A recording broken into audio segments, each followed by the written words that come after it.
ওয়ামা ইয়ানতিকু আনিল হাওয়া ইন হুয়া ইল্লা ওয়াহয়ু ইউহা। আমার দোস্ত হাবিব মুহাম্মদ সাল্লাল্লাহু আলাইহি ওয়াসাল্লাম মন মস্তিষ্ক প্রসূত নিজের ইচ্ছায় কোনো কথা বলেন না, যা কিছু বলেন সব কিছু তার কাছে ওহী হিসেবে যায়। সেই নবীজি নূরময় জবান মুবারক দিয়ে বলে গেছেন, আমার উম্মত যদি আমার উপরে একবার দরুদ শরীফ পাঠ করে আল্লাহ রব্বুল আলামিন তাকে 30টা পুরস্কার দেয়। দরুদ শরীফ কয়বার? পুরস্কার কয়টা? 30টা। বান্দা,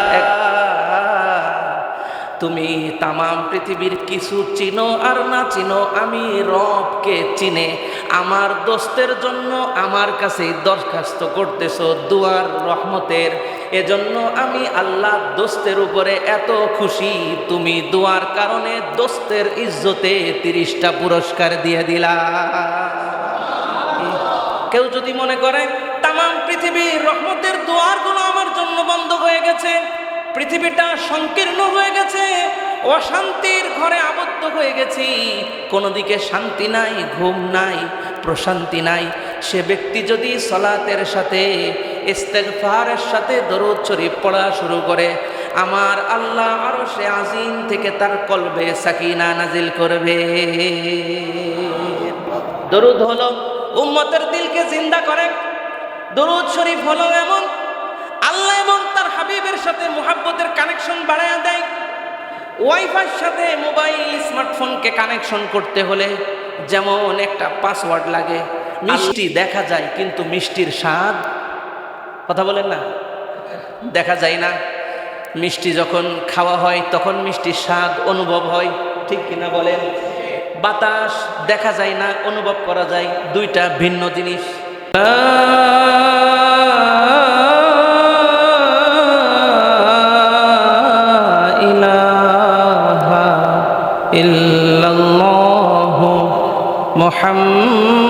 মুহাম্মাদুর রাসূলুল্লাহ সাল্লাল্লাহু আলাইহি ওয়াসাল্লাম বালাগাল উলা বিকামালিহি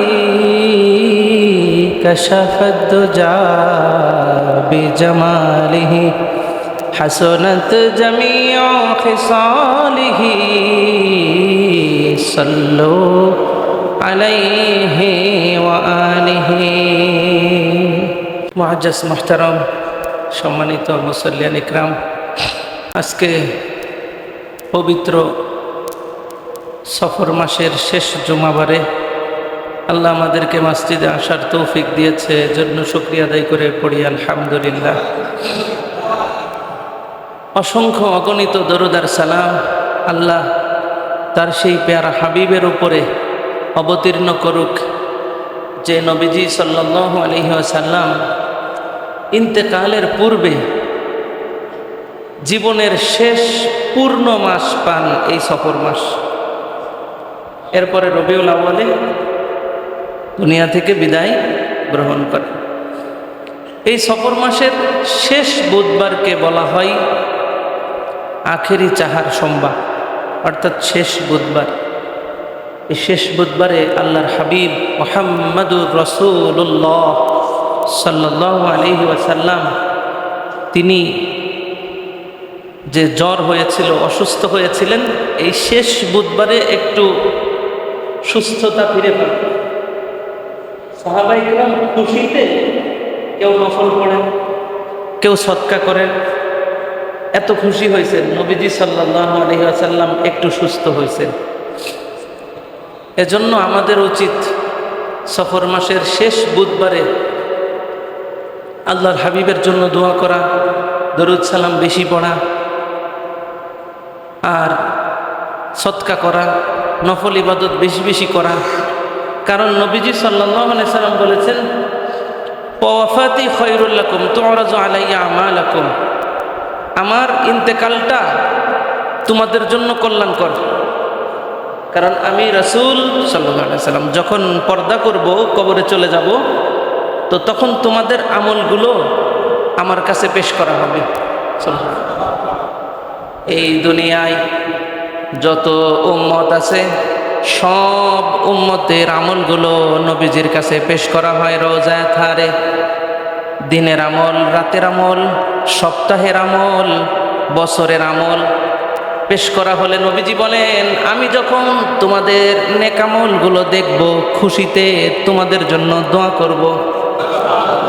সুবহানাল্লাহি ওয়া বিহামদিহি সুবহানাল্লাহিল আযীম। আর যখন দেখব আমার উম্মতের কোনো বদ আমল হয়ে গেছে, গুনাহ হয়ে গেছে, আমল নামা চেক দেওয়ার সময় দেখব উম্মতের গুনাহ আছে, ভুল আছে, তখন আমার ওই গুনাহগার উম্মতের জন্য আমি আল্লাহর কাছে ইস্তেগফার করব। পৃথিবীতে কেউ নাই আপনার জন্য গুনাহ মাফ চাই এরকমভাবে প্রতিদিন, প্রতি মুহূর্ত, প্রতি সপ্তাহে, প্রতি মাসে, প্রতি বছরে তিনি মাত্র একজন আল্লাহর প্রিয় বান্দা, যিনি সবসময় আপনার জন্য আল্লাহর কাছে কল্যাণের দোয়া করেন, আপনার গুনাহ মাফ চান, উম্মতি উম্মতি বলে কাঁদেন, সেই আখিরি নবী নূর নবী মুহাম্মদুর রাসূলুল্লাহ সাল্লাল্লাহু আলাইহি ওয়াসাল্লাম। এজন্য আল্লাহ রসুল সাল্লাল্লাহু আলাইহি ওয়াসাল্লামের জন্য আমরা বেশি বেশি দোয়া করব, যাতে তিনি আমাদের জন্য দোয়া করেন, আমরা বেশি লাভবান হতে পারি। আল্লাহকে এত বেশি খুশি করেছেন, তামাম কুল কায়নাতে যত সৃষ্টি আছে সব সৃষ্টি যদি আল্লাহকে অস্বীকার করে, কুফরি করে, শিরক করে, তামাম সৃষ্টি যদি আল্লাহকে বাদ দেয়, অস্বীকার করে, তো আল্লাহর হাবিবের তাসবিহে, আল্লাহর হাবিবের প্রশংসায় আল্লাহ এত বেশি মুগ্ধ, উৎফুল্ল, খুশি যে আর কারো প্রশংসা না হলেও তিনি খুশি।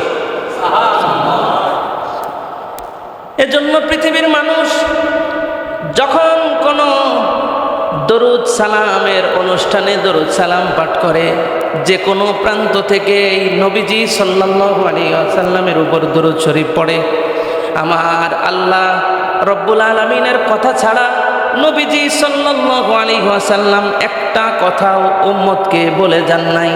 আল্লাহ বলেছেন, ওয়ামা ইয়ানতিকু আনিল হাওয়া ইন হুয়া ইল্লা ওয়াহয়ু ইউহা। আমার দোস্ত হাবিব মুহাম্মদ সাল্লাল্লাহু আলাইহি ওয়াসাল্লাম মন মস্তিষ্ক প্রসূত, নিজের ইচ্ছায় কোনো কথা বলেন না, যা কিছু বলেন সব কিছু তার কাছে ওহী হিসেবে যায়। সেই নবীজি নূরময় জবান মুবারক দিয়ে বলে গেছেন, আমার উম্মত যদি আমার উপরে একবার দরুদ শরীফ পাঠ করে, আল্লাহ রব্বুল আলামিন তাকে 30টা পুরস্কার দেয়। দরুদ শরীফ কয়বার? পুরস্কার কয়টা? 30টা।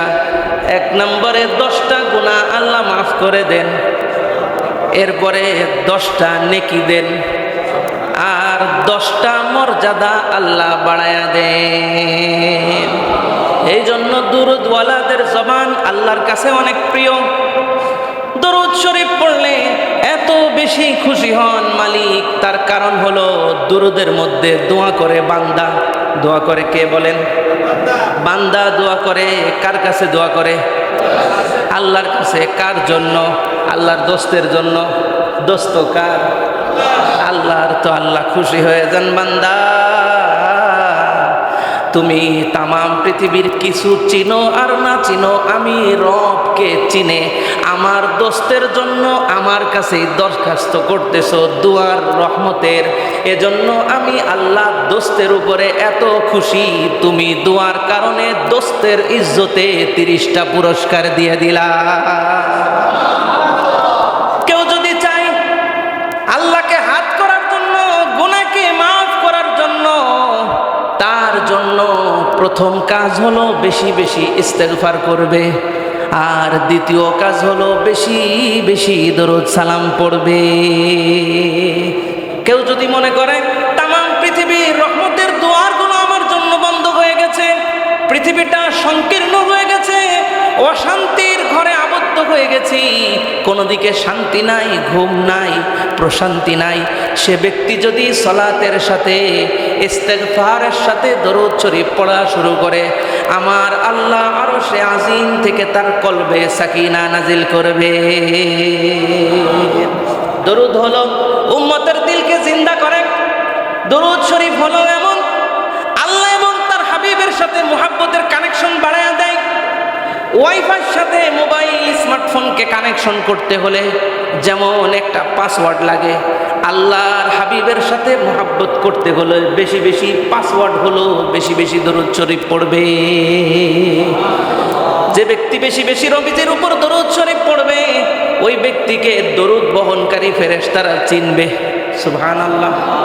আসমানবাসী ফেরেশতা চিনবে, জমিনবাসী ফেরেশতা চিনবে, স্বয়ং রব্বুল আলামিন তার এত বেশি খোঁজ রাখবে যে আল্লাহ একবার দরুদ শরীফের ওসিলায় 30টা পুরস্কারে ভূষিত করবে। এজন্য আমরা আখেরি চাহার সম্বা বা নবীজি সাল্লাল্লাহু আলাইহি ওয়াসাল্লামের এই শেষ বুধবার সুস্থতা লাভ করেছিলেন। নবীজি দুনিয়া থেকে বিদায়ের আগে আমরা সেই খুশিকে স্মরণ করে, সেই সুস্থতার নিয়ামতকে স্মরণ করে আমরা আল্লাহর হাবিবের উপর বেশি বেশি দরুদ সালাম পড়ব। কি বলেন? দরুদ সালাম দাঁড়ায়া, বসে, হেঁটে, শুয়ে, সকল পবিত্র অবস্থায় উত্তম জায়গাতে পড়া যায়। কোনো অবস্থাকে আবশ্যক করা যাবে। দরুদ শরীফ বসেই পড়তে হবে, দাঁড়ানো যাবে না, এরকম কোনো হাদিস নাই যে বসেই। আবার দরুদ সালাম দাঁড়ায়েই পড়তে হবে, বসে পড়া যাবে না, এরকম কোনো হাদিস, গুরুত্ব সহকারে এরকম হাদিস শরীফ, কথা বুঝেন নাই। সর্ব অবস্থায় আপনি কি করতে পারবেন? আমাকে যখন আল্লাহ রব্বুল আলামিন দয়া করে ওমরায় নিছেন, আমি বিমানে বসে বসে কোরআন তেলাওয়াত করছি, দরুদ সালাম করছি। আজকে খুতবার মধ্যে দাঁড়ায়া পড়বো, জুমার নামাজের মধ্যে বসে পড়বো, এরপরে নামাজের পরে আবার দাঁড়ায়া পড়বো, সমস্যা কোনো? কথা বলেন। কেউ যদি বলে দাঁড়ায়েই পড়তে হবে, এই প্রত্যয় যোগ করে, তাহলে সমস্যা। বুঝেন নাই? আল্লাহ কি বলে দিছেন? দাঁড়ায়েই পড়বা। হ্যাঁ, নামাজের ভিতরে বসেই, ওটা তো সুরতটাই বসার, বৈঠকে। বুঝাইতে পারলাম না? এগুলো নিয়ে আমাদের দেশে মোটামুটি বাড়াবাড়ি ছাড়াছাড়ি কম হয় না। এজন্য আপনাদের কাছে আমার পক্ষ থেকে আমার পড়াশোনার গবেষণার মেসেজ হচ্ছে, এটা নিয়ে বাড়াবাড়ি করবেন। যেখানে দেখতেছেন উলামা ইকরাম দাঁড়াই পড়তেছে, আপনি দাঁড়ায় পড়বেন। যদি দেখেন উলামা ইকরাম গাড়িতে উঠে পড়তেছে, আপনি গাড়িতে উঠে পড়বেন। যদি দেখেন কেউ হেলিকপ্টারে পড়তেছে, আপনিও সেখানে আছেন, ওখানে হেলিকপ্টারের উপর পড়বেন। যদি দেখেন কেউ বিমানে উঠে পড়তেছে, আপনি বিমানে উঠে পড়বেন। যদি আপনি রকেটে থাকেন, দেখেন সেখানে রকেটে দাঁড়ায় কেউ পড়তেছে, আপনি সেখানেও পড়বেন। বুঝেন নাই কথা? পরিবেশ সুন্দর রাখে কারা?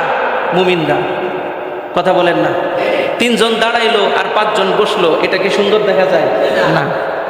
দাঁড়াইলে এটা একটা মহাব্বত। আমাদের দেশের এক শ্রেণীর তাসাউফপন্থী উলামা ইকরামের একটা কলবের মহাব্বত।